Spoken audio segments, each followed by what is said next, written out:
the First Lady, my entire family, and Vice President Pence, Mrs. Pence, for being with us all through this. And we were getting ready for a big celebration.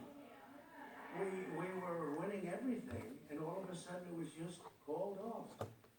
The results tonight have been phenomenal, and we are getting ready. I mean, literally, we were just all set to get outside and just celebrate something that was so beautiful, so good. Such a vote, such a success. The citizens of this country have come out in record numbers. This is a record. There's never been anything like it.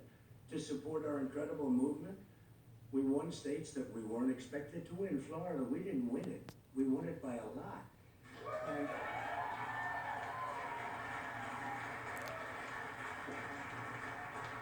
we won the great state of Ohio. We won Texas.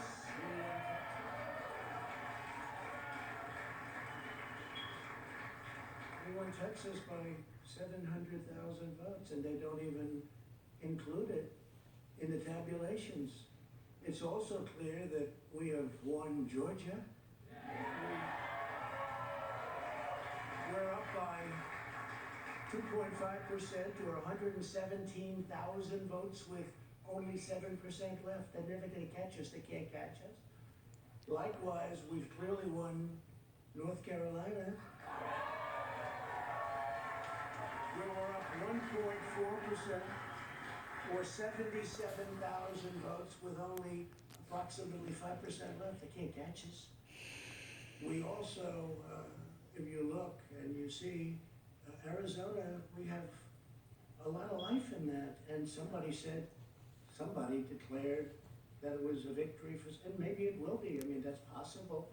But certainly there were a lot of votes out there that we could get, because we're now just coming into what they call Trump territory. I don't know what you call it, but these were friendly Trump voters, and that could be overturned. The gentleman that called it, I watched tonight, he said, well, we think it's fairly unlikely that he could catch. Well, fairly unlikely, and we don't even need it. We don't need that. That was just a state that if we would have gotten it, it would have been nice, Arizona, but there's a possibility, maybe even a good possibility. In fact, since I saw that originally, it's been changed, and the numbers have substantially come down just in a small amount of votes. So we want that obviously to stay in play.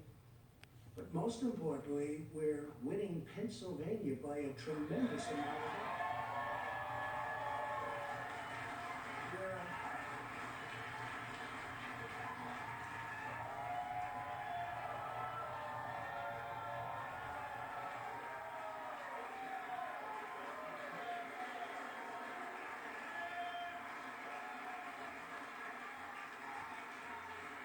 We're up 600, think of this.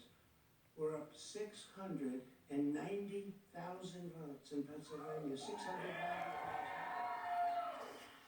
These aren't even close. It's not like, oh, it's close.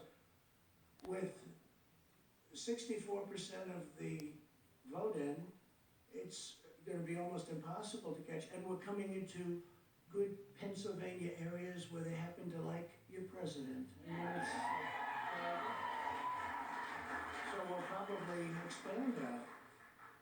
We're winning Michigan by, I'll tell you, I looked at the numbers. I said, whoa. I said, wow, that's a lot.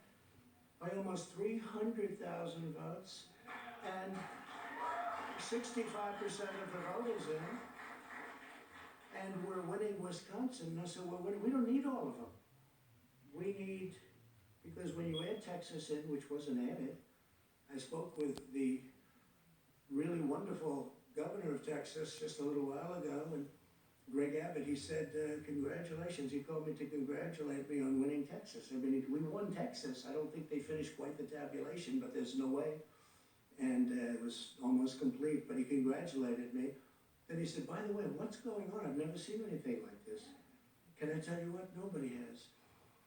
So we won by 107,000 votes with 81% of the vote. It's Michigan. So when you take those three states in particular, and you take all of the others, I mean, we have We have so many, we had such a big night. You just take a look at all of these states that we've won tonight, and then you take a look at the kind of margins that we've won them by. And all of a sudden, it's not like we're up 12 votes and we have 60% left. We won states, and all of a sudden, I said, what happened to the election? It's off. And we have all these announcers saying, what happened? And then they said, oh, because you know what happened? They knew they couldn't win. So they said, let's go to court. And did I predict this, Newt? Did I say this? I've been saying this from the day I heard they were going to send out tens of millions of ballots. I said exactly, because either they were going to win, or if they didn't win, they'll take us to court. So Florida was a tremendous victory, 377,000. Texas, as we said. Ohio, think of this. Ohio, a tremendous state, a big state. I love Ohio. We won by 8.1%, 460. Think of it. Almost 500,000 votes. North Carolina, big victory with North Carolina. And so we won there. We lead by 76,000 votes with almost nothing left. And all of a sudden, everything just stopped. This is a fraud on the American public. This is an embarrassment to our country. We were getting ready to win this election. Frankly, we did win this election.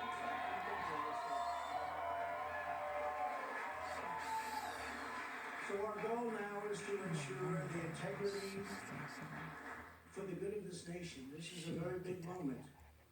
This is a major fraud in our nation. We want the law to be used in a proper manner. So we'll be going to the U.S. Supreme Court. We want all voting to stop.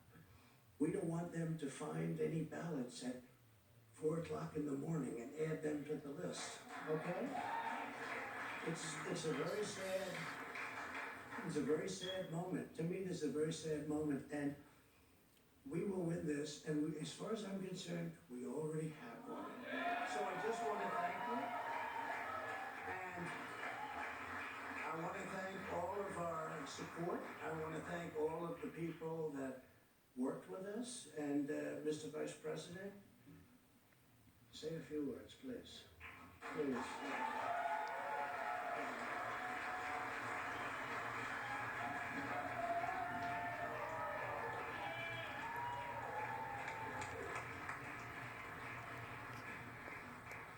Thank you, Mr. President. I want to join you in thanking more than 60 million Americans who have already cast their vote for 4 more years for President Donald Trump in the White House.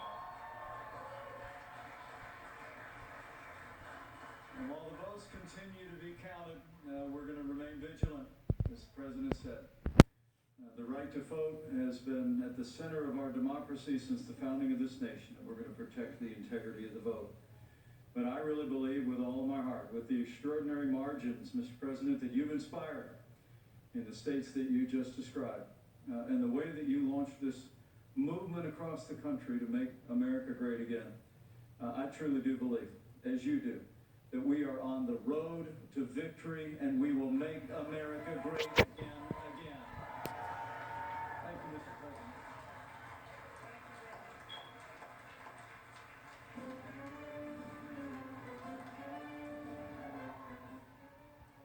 President Trump with a pound fist on his way out of the room, saying that he had expected that they would be in the East Room tonight as part of a celebration. He heralded the record turnout, talked about all the places where he said he has won by a lot, Florida, Ohio, among others. He did take issue, obviously, with the Arizona call that we have made here tonight. He said he believed that Arizona had put a lot of life in that. There's still a lot of life in that, he said, in Arizona. So perhaps, maybe they're coming around a little bit on Arizona as those numbers continue to come in tonight. But then he made it perfectly clear that he sees this as a fraud on the American people. He said it was a very sad moment tonight. And he said, frankly, we did win this election as far as he is concerned. So He said he won in North Carolina, he's won in Georgia. We have not made those calls as of yet. He is leading. And if you look at Pennsylvania, his numbers are accurate. He is up 600,000 votes in Pennsylvania. The other numbers that he cited in these other states are accurate as well. He is up there as well. In Arizona, he is trailing by about 150,000, 155. which is more than the margin of that he's winning in North Carolina. There you look at the numbers in Arizona. And again, we've made that call. But the president defiant, saying that this is an effort to steal the election. And that frankly, quote, we have already won this election. Vice President Pence was a little bit more retrospect in how he said it. The counting continues, he said, and we'll continue to make America great again. Chris Wallace. He also said we're on the road to victory, not that we've won. Mike Pence did. This is an extremely flammable situation, and the president just threw a match into it. He hasn't won these states. Nobody is saying he's won the states. The states haven't said that he's won. This goes right back to what Joe Biden said, which is the president doesn't get to say that he's won states. The American people get to say it, and the state officials get to declare it. And I guess, and I don't know whether he literally means it, but he said, we will be going to the Supreme Court because we want all the voting to stop. Well, voting to stop, yes, but vote counting, or these states by state law all have the opportunity, and states routinely are unable to count votes by election night or early into the morning of the day after the election, and it goes on for days. Now, there may be a question as to how long you can continue to accept ballots, but there's no question that all these states can continue to count votes for days. They don't have to certify for weeks who has won the state. That was what happened in Florida back in 2000. So I don't know if he literally meant that he's going to try to stop the counting of the vote, but I would think that would be extremely inflammatory, and frankly, I don't think it's something that the courts will allow. Dana, but he was also saying we don't want them to find votes in Pittsburgh or any other part of Pennsylvania. Yeah, that all of a sudden you're gonna find 100,000 votes that just happen to be in some trash can behind a thing. I think that's what he was talking about, but, Ben Shapiro, who voted for the president and supports the president, he tweets just now, no, Trump has not already won the election, and it is deeply irresponsible for him to say that he has. President Trump had some amazing victories tonight that he can take credit for on the Republican side of things. Look at this, that the United States Senate is likely to stay in Republican hands. The House races I mentioned just beforehand, not only winning in some of those swing districts, but a lot of the women that he backed in this party, and Elise Stefanik, the congresswoman from New York, they have so many things that they can talk about and be proud of tonight. And to say, in a posture of, I'm convinced we're going to win. I believe that these races are going to be called for me and for us and for our movement. Just hang with me for another 24 hours. Instead, now, what will the headlines all be tomorrow? What will everybody be saying? That he just went a step too far. Yeah, that he claimed victory. He walked into Hail to the Chief tonight, taking advantage, obviously, of the bully pulpit and the incumbency, and made a very forceful statement about where he's going to go. Right, says it's a fraud on the American people, Martha. What struck me was he sort of did a jujitsu in which he said that it wasn't, even though he said he predicted we would come to this moment in terms of having to have the courts intervene, he said they are taking us to court, suggesting the Democrats are somehow taking him to court. I was confused by this. But in his mind, he's saying he won. He won this election, and that there is something being done by the Democrats to try to undo his victory, and he sees them as taking the initiative here in terms of inviting some litigation. But to my mind, the idea that he would say that, he wants the voting stopped, I just don't understand it, and I think it's beyond the pale then. Well, first of all, let's welcome Shannon Green, playing the role of Good morning, Brittany. Sharon. I am. I'm slightly less curmudgeonly at this hour. Oh, there you go. Do you have any, That's the only difference. do you have any updates on the betting? No, I just kidding. don't. I feel like I need to pick up that part of the Yeah, pick up conversation. that That's my But part. now we are in legalese now. We are going down a legal road. We prepared for this as you were getting ready for the Justice Barrett, now Justice Barrett hearings, that could be a possibility, and now it really does seem like it is.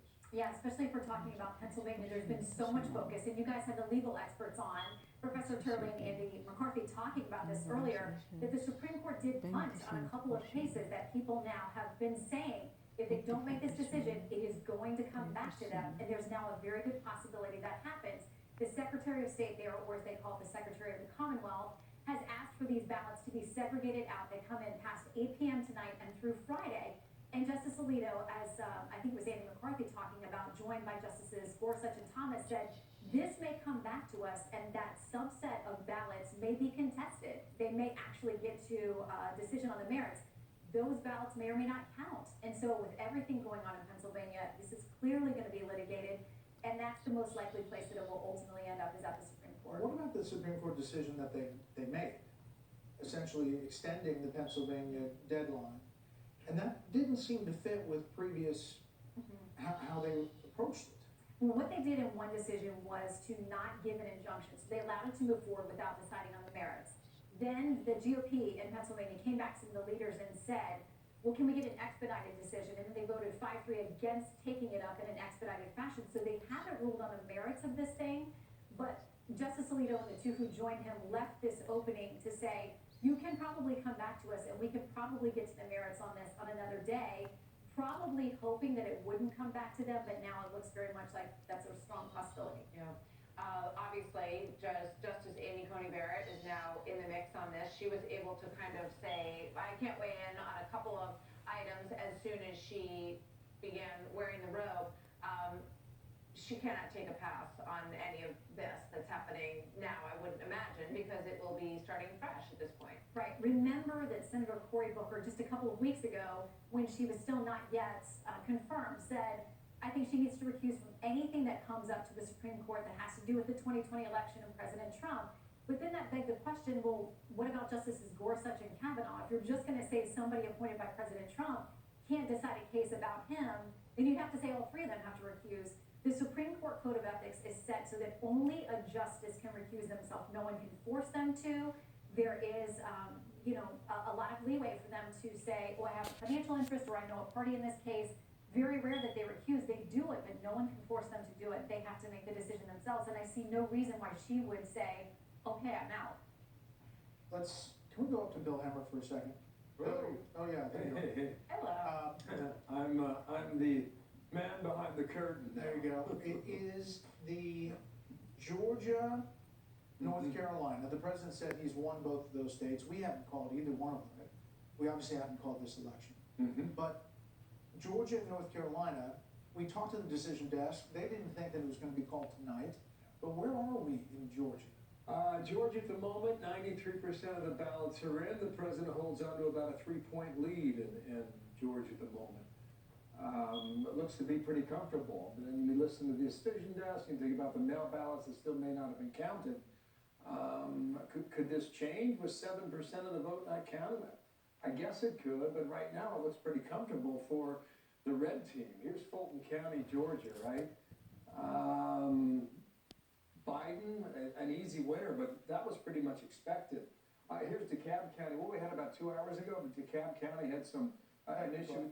Yeah, right, but they got it straightened out because this vote here is rather reflective of 2016, and Biden's up in the 80% margin, which is where you would expect him to be, just east of Atlanta. Now, how does this change? What else can be thrown in here? Where else do you go on the map for Joe Biden to try and overcome this deficit here?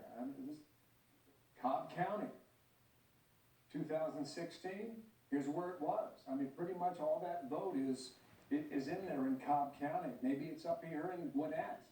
But again, this vote seems to be pretty much accounted for. So where that 7% comes from, I think at the moment, Brett, it's safe to say it's a hard hurdle to climb for Biden this late in the night. Here's what we see in North Carolina, however. It's a slimmer margin here, just a bit more than a point. I'd say 0.4. 94% of the ballots in here in North Carolina. Are there more out here to help Joe Biden overcome that? I guess you can make the case it is because we haven't called it yet, but where those votes come from, it's difficult to say. And Bill, just one real quick, Pennsylvania, 600,000, that's a big hurdle. You're right, and you've got 3/4 of the vote counted in Pennsylvania already. I thought, Brett and Martha, that we would be nowhere near this number of ballots counted in Pennsylvania tonight. Right. They've been warning us for days, right, that they were gonna count for some time, and they still might. Remember, you get the postmark today in the mail, they counted as late as Friday, which is 3 days from now. Here's Philadelphia and the surrounding area here. I think this is really where the action is. This is Pittsburgh over here, Allegheny. I was looking at it a short time ago. I think that, based on 2016 returns, we don't have all of the vote in for Pittsburgh, which is Allegheny County, but it's getting pretty close here based on the margins we're seeing as compared to 4 years ago. I'll just pop over here to Philadelphia again. I showed you Bucks County. There's a fair amount in now. These are all the collar counties around Philadelphia, which is right here. I'll come back to that in a moment. Montgomery County, let's compare from 2000, I haven't done this yet. Let's see, from 2016. That's a pretty solid vote as it compares to 4 years ago. So I'm going to say pretty much Montgomery County is accounted for here. This is Chester County, PA. Really, I'm very tight in that county. I haven't checked this either. So, well, there's a few, it seems to be like 40, maybe 50,000 ballots still out in Chester County. So we'll be patient with that. Then pop on over here into Delaware County. That was 2016. This is 2020. I got a lot of these ballots in when you compare it to 4 years ago. Then I'll come to the big one here, the city of Philadelphia and the county. You're 289 for Biden, with 73.5, 101 for Trump, 25.7. Heavily Democratic county, heavily Democratic city. Here you are in 2016 now. So she was well over. She's almost at 85% with 560,000 raw votes. So he's below that for the moment at 289,000. And I'll just do one more thing for you. Do we have the time? I think we do, right? I mean, right? Yeah, keep going. So this is Michigan.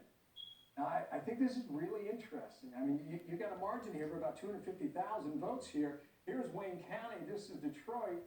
Well, I mean, we're starting to get some more tabulation now from Detroit. This number had been frozen for the last 2 hours. So we'll watch that. Give me a moment. We'll come back to it. And then I would say this. You've got 9% outstanding in Wisconsin. Trump's still holding on to a 4-point lead. Milwaukee County is the coin of the realm here. And I'll just check in on this. These numbers have not changed very much for several hours, so this is what you want to watch now in Milwaukee County to figure out which way Wisconsin's going to go, guys. 2:30 in the morning. Back to you. That is 2:45, but his counting. 2:45. We got a lot more to talk about, believe it or not. We do. So keep it here. We'll be right back after the break.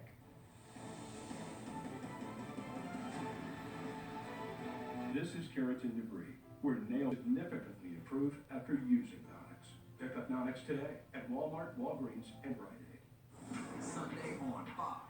Patrick Mahomes leads the Chiefs against Teddy Bridgewater and the Bengals.